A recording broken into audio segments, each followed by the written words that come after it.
Olá, meus irmãos queridos e amigos aqui deste canal, falando sobre fé, sobre Deus, sobre esperança, sobre coisas que edificam a vida da gente, né? Estamos com esta série de estudos bíblicos, falando sobre transformando lares e renovando corações. E hoje é o terceiro vídeo para você falando sobre comunicação que constrói pontes.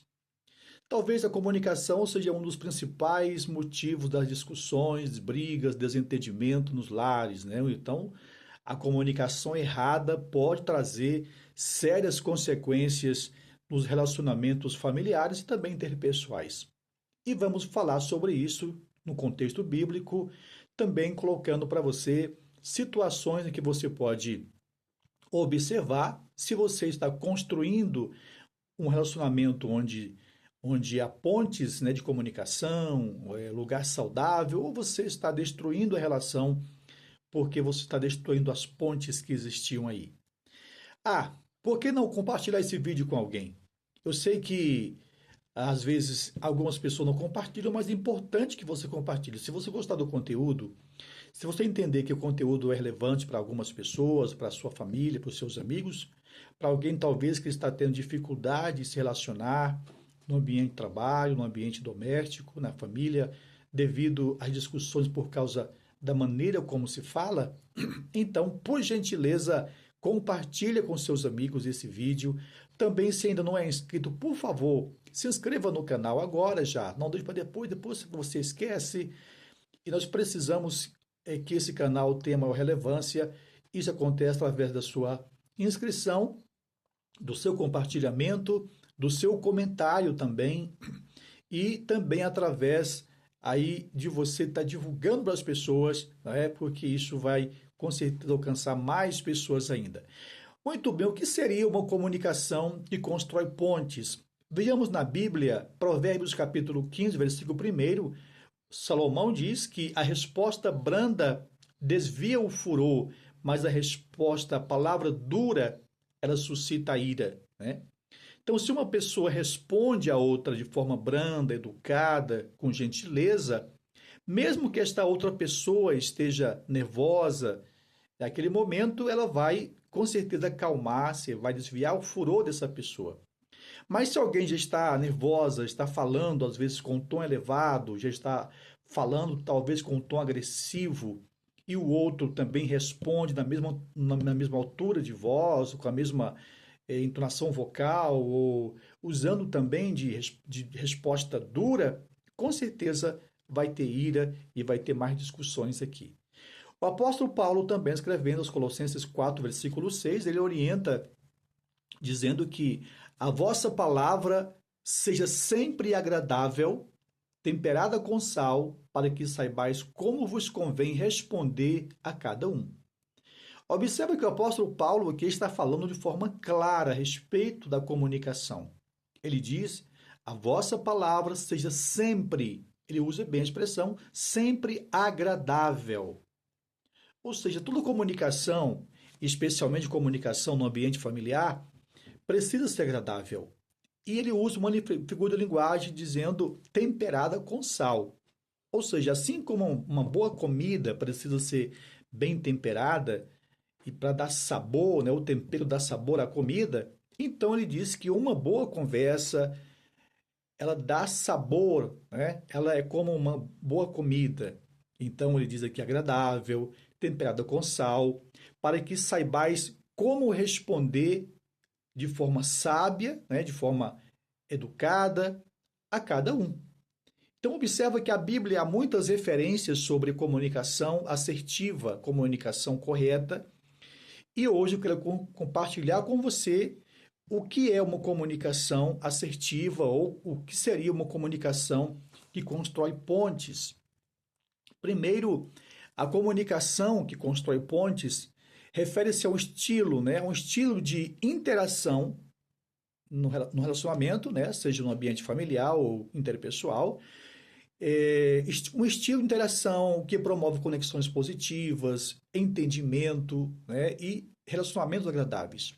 A comunicação assertiva traz esse tipo de situação, levando as pessoas a conviverem bem, a se relacionarem bem, de forma agradável, onde cada um pode expressar os seus sentimentos, falar o que sente, né? Sem medo de ser constrangido pelo outro, de ser podado pelo outro. Então, vamos lá. A primeira questão aqui é a escutativa. O que é uma escutativa? Escutativa é a pessoa ouvir com atenção, sem interrupções.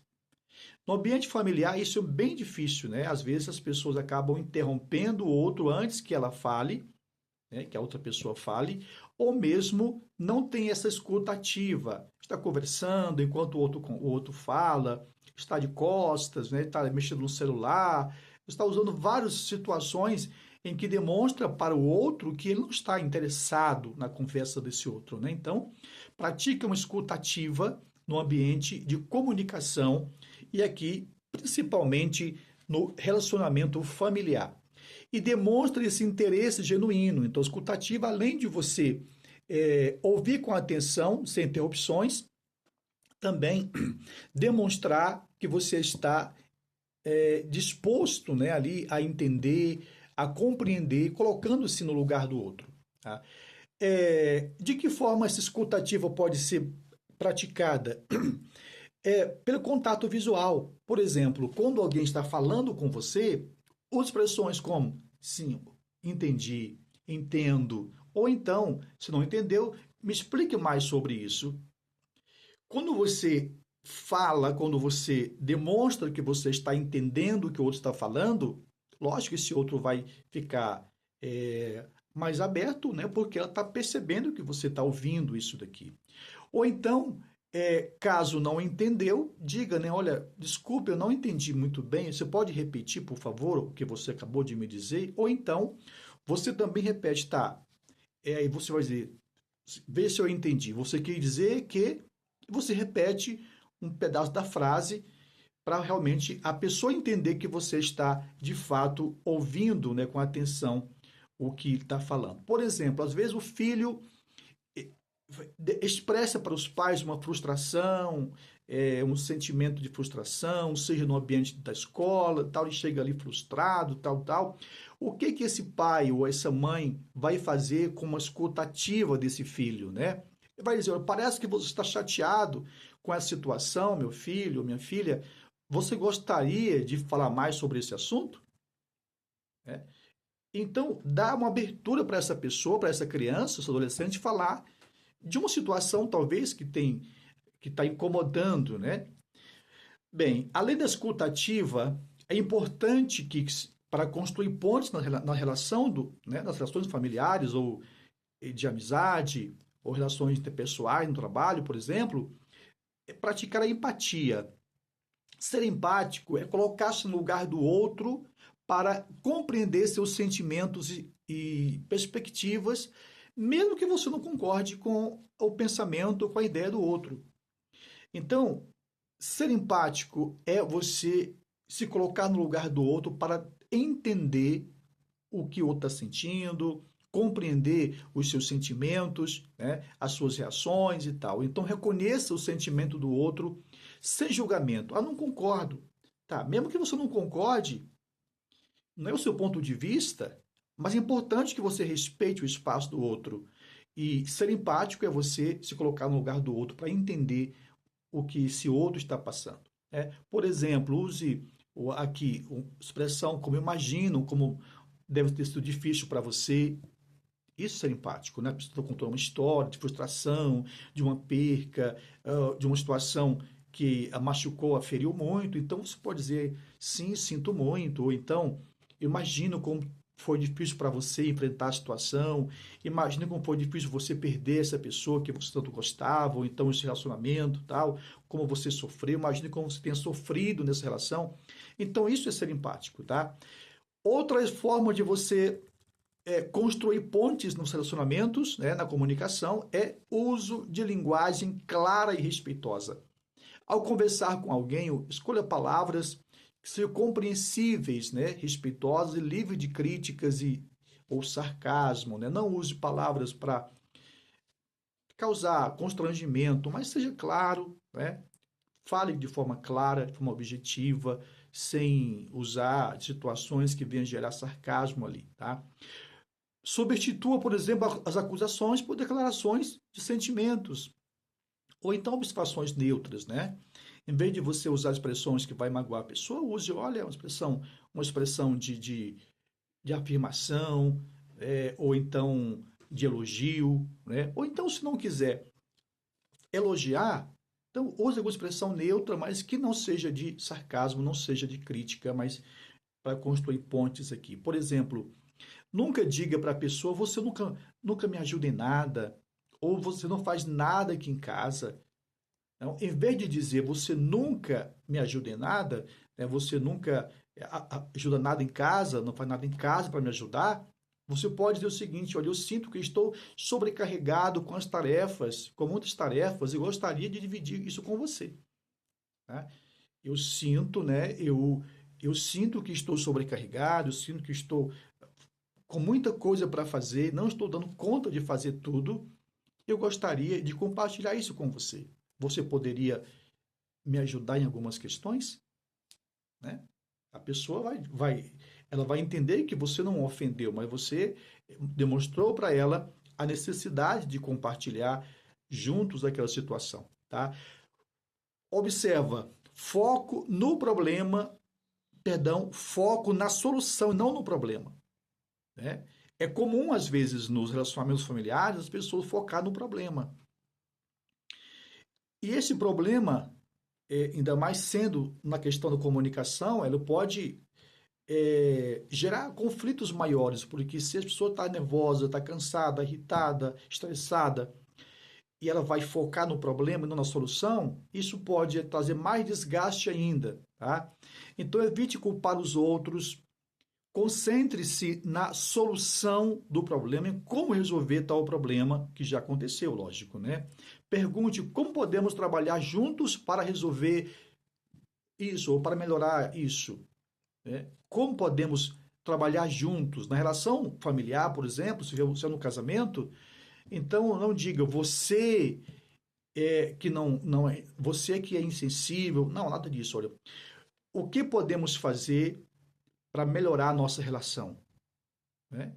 O que podemos fazer, na sua opinião, o que podemos fazer para melhorar a nossa comunicação? É interessante isso, né? Então, mudar o foco é importante para que evite os conflitos e construa pontos de diálogo, de comunicação. Evite suposições e generalizações. O que quer dizer? O que é isso? Ou seja, nunca diga a expressão sempre ou nunca. Por exemplo, você sempre faz coisa para me machucar, por exemplo, né? Você sempre me irrita, sempre faz coisa para me irritar. Ou então, você nunca toma iniciativa. Essa expressão, dizendo-se de forma direta para a pessoa, você nunca ou você sempre, vai gerar conflitos, com certeza. Tá? Então, substitua essas expressões, não use expressões na tua relação de comunicação, mas use, por exemplo, você pode substituir a expressão nunca ou sempre por você, é, por exemplo, tenho me sentido ignorado, em vez de você nunca, preste atenção em mim, ou eu tenho me sentido ignorado por você. Talvez seja coisa da minha cabeça, talvez seja impressão minha, mas às vezes eu percebo que você não está muito interessado nas coisas que eu falo. Faz sentido para você o que eu estou te dizendo? Uma comunicação mais assertiva, né? Eu sei que às vezes isso não é tão fácil. Às vezes falar sobre isso, mas na prática nem sempre as pessoas usam isso, né? Como deve, tá? Reconhecer e validar o outro é importante para construir pontos, é importante que você reconheça e valide o outro. De que forma? Reconheça os esforços e o sentimento do outro, tá? Às vezes é difícil entender isso porque isso envolve muito a linguagem de amor, que vamos falar para você num outro momento sobre a linguagem de amor, tá? Mas reconheça e valide o outro na sua vida com um elogio, naquilo que ele fez que você gostou. Por exemplo, agradeço por ter compartilhado isso comigo, né? Eu valorizo muito sua opinião, o que você fala é importante para mim, tá? Então, Isso é uma forma de você validar o outro e o outro vai se sentir confortável para poder compartilhar com você aquilo que é importante, tá? Outro exemplo, percebi o quanto você tem se esforçado para nos ajudar. Isso faz grande diferença, tá? Vamos supor, por exemplo, às vezes os pais eles cobram muito dos filhos adolescentes que não ajudam em casa, que não faz tarefas, tal. Mas você delegou para ela fazer uma tarefa e ela fez. Às vezes até resmungando, mas fez. Então, em vez de você usar uma expressão de sarcasmo ou crítica, você pode usar uma expressão de reconhecimento, de elogio e de incentivo para que ela possa continuar fazendo, né? Por exemplo, olha, percebi como você tem se esforçado para fazer isto, aquilo, né? As tarefas da escola, as tarefas de casa. Isso me alegra muito, fico muito feliz porque eu vejo o seu esforço. Tá? Ou então, obrigado por você ter feito isso, aquilo. Fiquei muito feliz em você fazer isso e tal coisa. Tá? Então, use linguagens que vão ajudar. Por último, pedir perdão e reconhecer erros. Isso é uma forma de construir pontes nos relacionamentos. Tá? Admita falhas. Se você errou, reconheça que errou. Peça perdão à pessoa que você ofendeu, às vezes com palavras. Diga desculpe, sabe, se eu te ofendi, não foi minha intenção. É, E se for intencional, então peça perdão e diga me perdoe porque eu estava nervoso, não justifico o que eu fiz, mas eu acabei fazendo e algo que te machucou, te feriu, me perdoe, tá? Então seja sincero ao perdoar. O perdão sempre é intencional, tá? Nunca use como uma forma indireta de pedir perdão. Seja sincero, reconheça quando errar. Na relação familiar, isso é muito importante para construir pontes na comunicação, tá? Então, promova entendimento na relação através de tudo que você ouviu aqui. Vai fortalecer a sua relação, vai fortalecer a comunicação, vai fortalecer a confiança, vai restaurar muitas coisas que talvez estão precisando ser restaurado na relação do casamento. Não esquecendo que o provérbio diz que uma fala branda, né? Uma fala branda desvia o furor. Mas quando a pessoa usa isso de ira, de agressividade, então isso aí vai aumentar muito mais a discussão. Gente, muito obrigado pela sua companhia até aqui. Deus te abençoe e vamos para mais vídeos com você. Forte abraço e até a próxima, se Deus quiser.